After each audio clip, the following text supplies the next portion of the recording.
அந்த தென்றல் பெண்ணும் சொன்னாளம்மா உந்தன் சேதியே. அவள் சொன்ன பின்பு மின்னல் போல வந்தேன் தேடியே.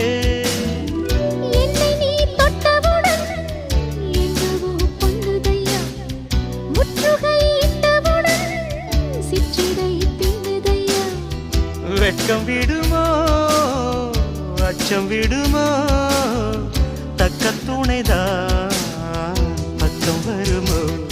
ஒரு சோல குயில் சோடி தன்ன